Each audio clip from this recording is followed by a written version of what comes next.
when we're physically alone, that is something that we can actually solve. Because we can go to find people in the park, we can go to a movie theater, and if we go to the store, we can even have an interaction at the checkout. We're just a little bit less lonely.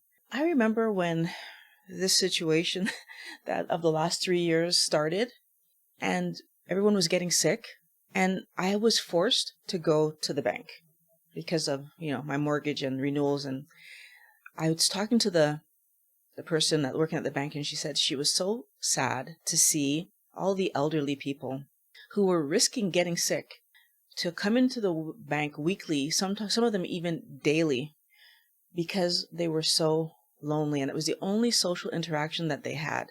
Socializing is that important, that we would risk our health to get it. And I want us to think about what happens when you feel lonely due to situations that you lived because of your weight. Maybe you feel rejected because of your weight. You can't get a date, or people make fun of you or say mean things. In those situations, we feel trapped. We feel like there's nothing we can do about it. And that's very hurtful. And for those of us who have good people around us, but those people like to do activities like go on big, long bike rides or go hiking or play basketball or just always active, and we feel like we can't be involved in that because we can't keep up and we don't want to hold them back. So the only time that we really get to see the people that we care about might be at parties or other social gatherings. Now here's the problem. If my weight stopped me from being active, my weight might also impact how comfortable I am when I'm trying to get dressed up, how comfortable am I to dance and to eat in front of others.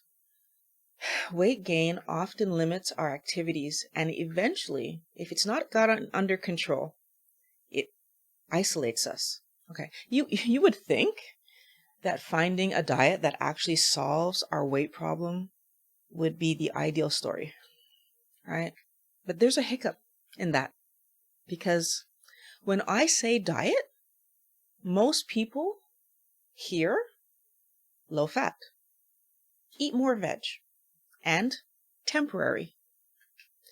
But the healthy keto diet that I did, that you're doing to lose weight, is low carb. The healthy keto diet that you're doing to lose weight encourages you to eat the fat that comes along with your protein. And the healthy keto diet that you're doing to lose weight is your new lifestyle going forward.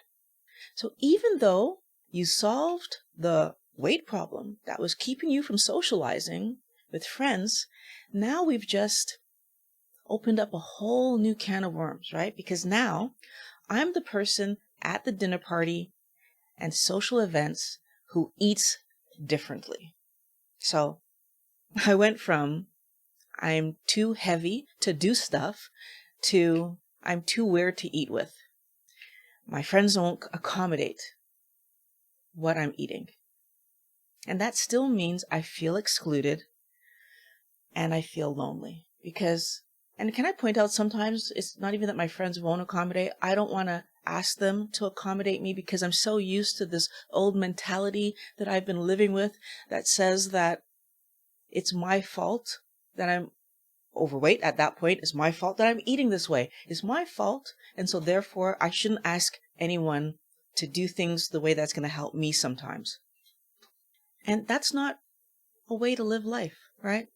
In all fairness, every once in a while, we're going to have the occasion where we really do need accommodations. But there are also ways that we can go to any restaurant, go to any occasion, and stay on track. Because we do have choices in those situations. Now, unfortunately, though, what are the choices that we tend to see when we're feeling like that?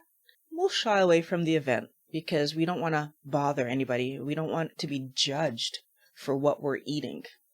Or, the one that I find even worse is that we'll go to the event and then we'll eat the normal food. Why is this happening?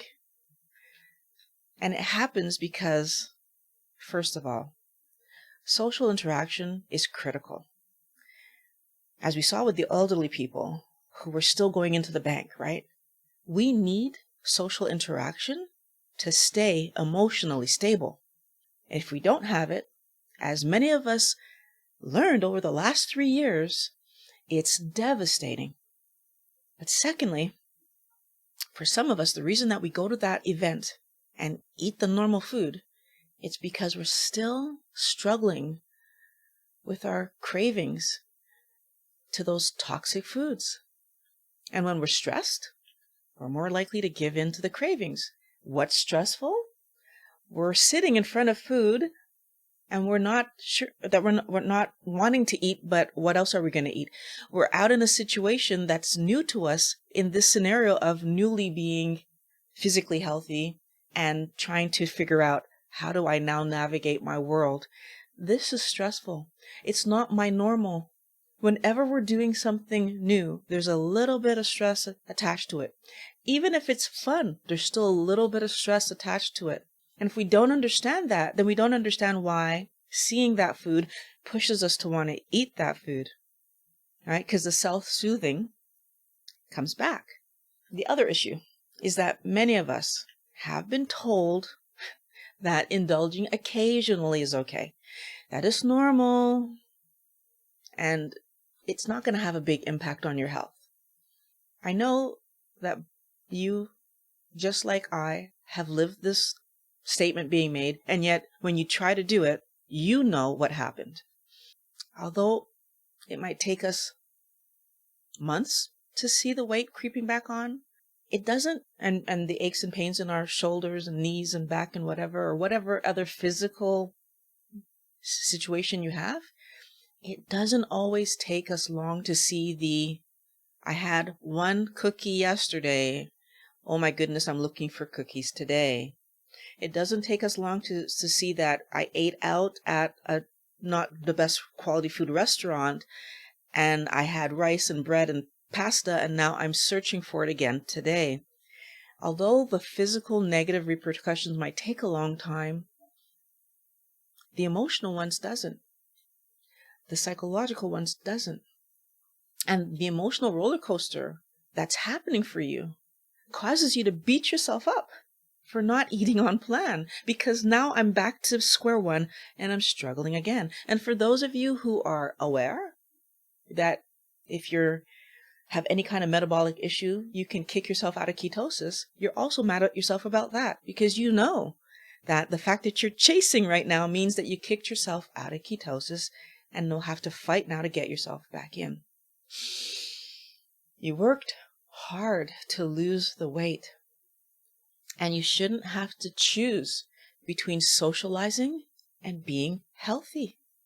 But these ideas in our society put us in that position, right? Because we're constantly struggling between doing what we know is good for us and trying to be like everybody else. Yo-yo dieting is a real phenomenon.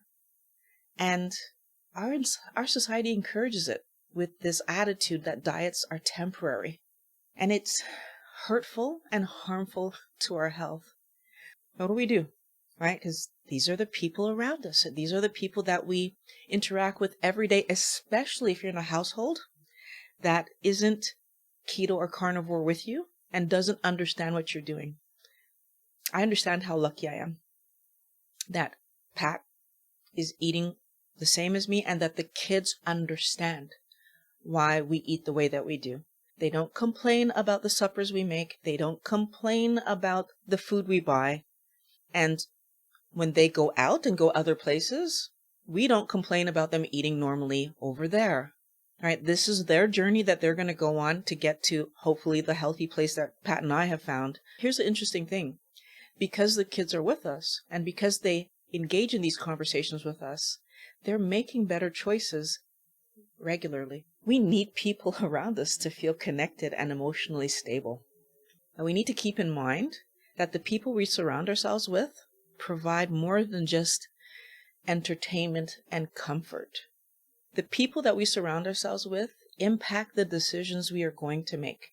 They influence where we will gather Are we going to hang out at the park, the bar, or at someone's house? They influence what kind of activities we're going to do. Is it going to be a sporting activity, a movie night, or a pottery class? And they influence what's going to be on the menu. Is it going to be healthy food, or is it going to be garbage? If you want to solidify your commitment to your diet and learn how to maintain your health, you need to spend time with people who have similar goals and are actively working on it.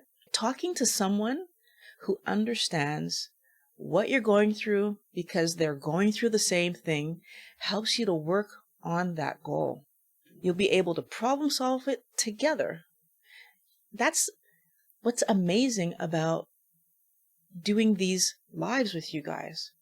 You ask questions and we problem solve it together. And as we're coming together, we can share our successes and motivate each other to reach the goals that we set for ourselves, right? It's important for us to understand that as much as we're outnumbered, we do exist. I see us in the comments every week. I see you guys in these live streams with me. The more clarity we have on the goals and how we want to achieve them, the more chances are that we're going to do what we're saying we're going to do. And we do that by talking, and we do that by sharing. I'm working on building a community space for us to be able to come together and talk freely about these issues and feel really connected. Because if you want to be able to solve your issues, you need to be able to talk it out with people regularly. Obviously, if you want to be notified about when that's going to be ready, there's a link in the description that you can for more information. But we're going to not only achieve the goal together, we're going to maintain our weight as a team. Because every wellness warrior who's part of the community increases the strength of our will to not only survive, but to thrive. I know that talking to you guys, it's helped me stay on track. The problem solving that we do together, it's helped me to problem solve my problems and to stay excited about improving my health. That's the other main thing that is priceless to me. Mostly because it keeps me, like, talking about this stuff, it gets easier. I'm not shy to say anything, not only to you guys, but to people in my real world. You know, when I first started, it was hard when people would say things that I believed 5 months ago. But it's amazing how today I'm not shy to say, this is what I'm doing.